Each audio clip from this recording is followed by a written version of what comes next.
Amy's Invisible Friend, a journey to self-confidence. Once upon a time, in a small, quiet town nestled between rolling hills and a sparkling river, there lived a shy little girl named Amy. Amy was 8 years old, with curly brown hair that bounced when she walked and big, curious eyes that always seemed to be searching for something. She was kind, thoughtful, and loved to draw, but she often felt invisible, not because she was actually invisible, but because she was too afraid to speak up or share her ideas with others. At school, Amy would sit quietly at her desk, watching the other children laugh and play. She wanted to join them, but every time she tried to say hello or ask if she could play too, her voice would disappear, and her cheeks would turn bright red. The other kids didn't mean to ignore her, they just didn't notice her very much. Amy felt like she was fading into the background, like a pencil drawing that had been erased too many times. One rainy afternoon, as Amy sat alone in her room drawing pictures of magical creatures, something extraordinary happened. She heard a soft, melodic voice saying, "Hello, Amy." Startled, Amy looked around but saw no one. "Who's there?" she asked, her voice trembling. "It's me, Luma," the voice replied. "I'm your invisible friend." Amy blinked in surprise.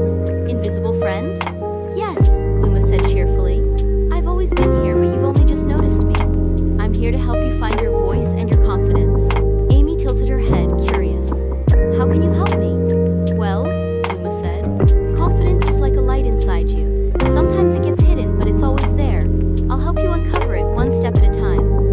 From that day on, Luma became Amy's constant companion. Though no one else could see or hear Luma, Amy could feel her presence, a warm, glowing energy that made her feel safe and brave.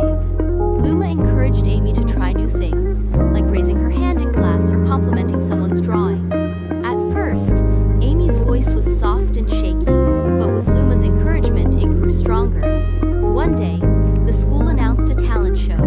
Amy's heart raced as she thought about performing in front of everyone. She loved to sing, but the idea of standing on a stage made her feel like hiding under her bed. "You can do it, Amy," Luma said. "Your voice is beautiful. Share it with the world." With Luma's support, Amy practiced every day after school. She sang in her room, in the garden, and even in the shower.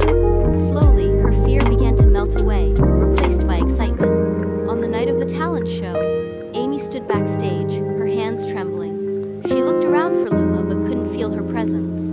"Luma," Amy whispered, "are you here?" There was no reply. Amy's heart sank. She felt alone again, just like before. But then she remembered all the things Luma had taught her. "You are brave. You are strong. Your light is inside you." Taking a deep breath, Amy walked onto the stage. The spotlight shone brightly, and the audience waited in silence. For a moment, Amy felt like running away, but then she closed her eyes and began to sing. Her voice was clear and sweet, filling the room like a gentle breeze. When she finished, the audience erupted into applause. Amy opened her eyes and saw her classmates smiling and cheering for her. For the first time, she didn't feel invisible. After the show, as Amy walked home under the twinkling stars, she felt a familiar warmth beside her. "Luma?" she asked. "I'm here," Luma said softly. "But you don't need me as much anymore. You found your confidence, Amy. It was inside you all along." Amy smiled. "Thank you, Luma."